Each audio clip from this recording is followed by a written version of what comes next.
అందు ప్రియమైన సోదరి సహోదరులకు యేసుక్రీస్తు నామములో శుభములు. దేవుని యొక్క నూతనమైన కృప మీకు కలుగునుగాక. ఈరోజు దేవుడు మనకిచ్చిన మాట గలతీలకు రాసిన పత్రిక 5వ అధ్యాయం 17వ వచనం. శరీరం ఆత్మకును ఆత్మ శరీరమునకును విరోధముగా అపేక్షించును, ఇవి ఒకదానికొకటి వ్యతిరేకముగా ఉన్నవి గనుక మీరేవి చేయి నిశ్చయింతురో వాటిని చేయుకుందురు. ఈ మాటలు మనం గలతీలకు రాసిన పత్రికలో పౌలు గారు తెలియజేసినట్టుగా మనం చూడగలం. శరీరముకి ఆత్మకి విరోధముగా, శరీరం ఆత్మకును ఆత్మ శరీరమునకును విరోధముగా అపేక్షించును. అంటే శరీరము ఏది కోరుకుంటుందో అది ఆత్మ వ్యతిరేకిస్తుంది, ఆత్మ ఏది కోరుకుంటుందో దాన్ని శరీరం వ్యతిరేకిస్తుంది అనమాట.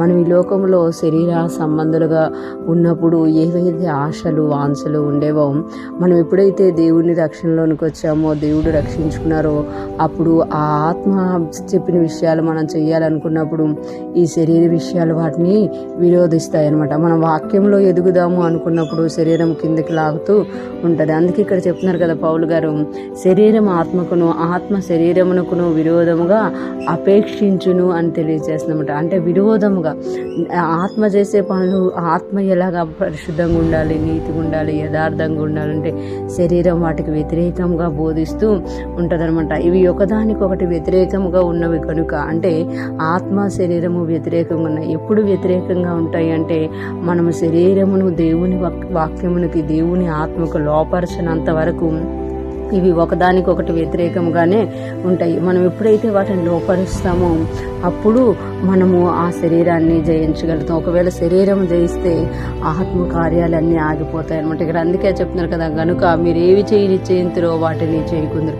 మనం ప్రార్థించుకోవాలి అనుకుంటాం, వాక్యం చదువుకోవాలి అనుకుంటాం, దేవుని సన్నిధిలోకి వెళ్ళాలి, దేవునికి ఇవ్వాలి, దేవునితో సమయం గడపాలి, లేకపోతే దేవుని మందిరంలో ఏదైనా పని చేయాలి అని అనుకుంటుంటాం. కానీ అవి చేయలేకపోతూ ఉంటాం. ఎందుకంటే శరీరము సహకరించకనమాట.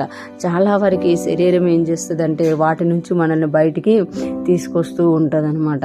ఇక్కడ మనం చూసుకుంటే పౌలు గారు చెప్తున్నారు కదా, శరీరం ఆత్మకును ఆత్మ శరీరమునకును విరోధముగా అపేక్షిస్తున్నాయి, అంటే వ్యతిరేకంగా ఉన్నాయన్నమాట. కానీ మనం ఎప్పుడైతే ఆత్మ శరీరం ఒకే విధంగా చేస్తామో ఆత్మానుసారంగా నడిచే వారంగా ఉంటాం. ఒకవేళ శరీరమే ఆత్మని ఇది చేస్తే శరీరానుసారులుగా మారిపోతాం. అందుకే మనం మన చుట్టూ ఉన్న వారిలో చూస్తూ ఉంటాం అనమాట.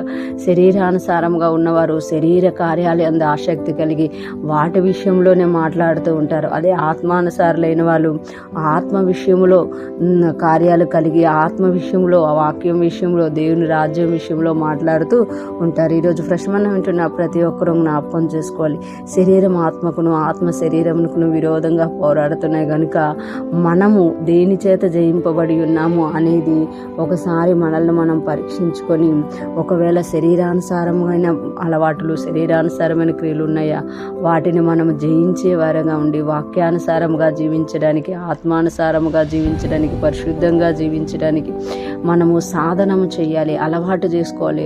ఇష్టం లేకపోయినా వాటి విషయంలో మనం శ్రద్ధ కలిగి వెదికినప్పుడు దేవుడు మనకి సహాయకుడుగా ఉంటారు. ఈరోజు ఫ్రెష్మన్ వింటున్న ప్రతి ఒక్కరూ కూడా ఆత్మలో పరిపూర్ణులమై ఆత్మానుసారంగా నడుచుకుంటూ దేవునికి మహిమకరంగా జీవించుదుముగాక.